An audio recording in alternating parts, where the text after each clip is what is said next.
On an island just below the first cataract of the Nile, an ancient inscription written around the 4th century BC was found which claimed to be a copy of a document written by Pharaoh Djoser more than 1,000 years earlier. It is the story of a land grant made by the pharaoh to the priests of the god Num. It tells of 7 years of famine and 7 years of plenty, how Pharaoh had a dream and consulted his chancellor for help. It contains most elements of the 7 years of famine and 7 years of plenty story, although they were corrupted in this account written over 1,000 years after the event took place. But most importantly, the priests who wrote this inscription were relying upon the land grants made by this pharaoh to justify their claim to some land. They were not writing what they believed was an ancient myth. They obviously believed the land grants made by Pharaoh Djoser to still be valid and of enough authority to still be in effect well over 1,000 years later. And Joseph bought all the land of Egypt for Pharaoh. Only the land of the priests bought he not, for the priests had a portion assigned them of Pharaoh. Ancient Egyptian records list Djoser as the 16th pharaoh of Egypt, and historians have classified him with the so-called Third Dynasty. His chancellor, named Imhotep, was first known through the writings of the Egyptian historian Manetho, who in the 3rd century BC wrote, "During Djoser's reign there lived a man named Imhotep, who had the reputation of the Greek god of medicine, and who invented the art of building with hewn stone."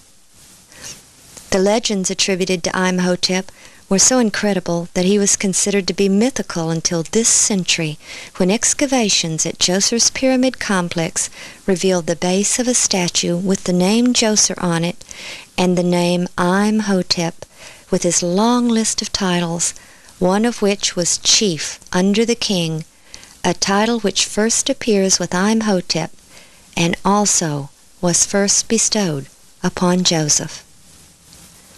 Imhotep was also the architect of Pharaoh Djoser's pyramid and surrounding complex, a veritable city within a city of incredible beauty and extremely advanced in design. Built on the plateau of Saqqara adjacent to ancient Memphis, the pyramid within the complex is the first ever built in Egypt. Ron Wyatt spent a great deal of time here searching for evidence which might shed light on the biblical account. Such an event as the famine described in the story of Joseph and the distribution of grain to the other countries would have required a major facility and system of organization. When the famine came and Joseph's brothers came from Canaan to get grain from Egypt, we are told that they went to Joseph, which indicates that he personally oversaw the distribution, at least to those coming from foreign countries. And this would mean that there was certainly a central location or granary to which the foreigners came. The complex at Saqqara contains 11 massive pits, which even the Egyptians are at a loss to explain. They are not tombs, for all tombs were underground and carefully sealed, while these were accessible from the surface, and they are extremely large. But most fascinating is the fact that they are all connected by chutes. Ron believes these were the grain storage pits of the 7-year famine. As grain was removed from one pit, grain from the other pits flowed through the chutes, making the grain always accessible from one location.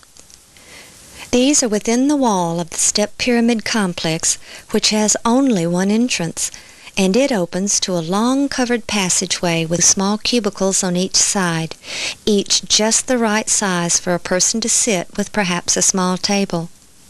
The narrow, singular entrance would have allowed only a few people to enter at a time. There was no doubt in Ron's mind that this was the main center of grain distribution on a massive scale.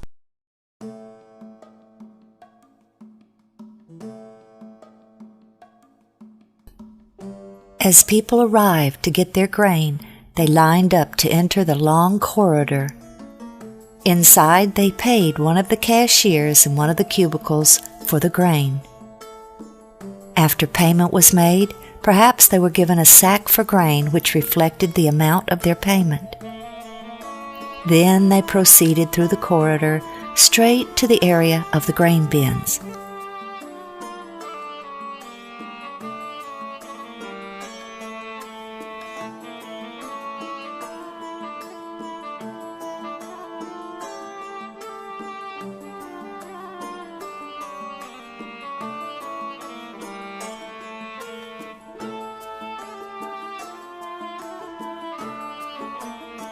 Once there, they descended the stairway next to the storage bins, handed their sack to a worker who filled it with grain and returned it to them.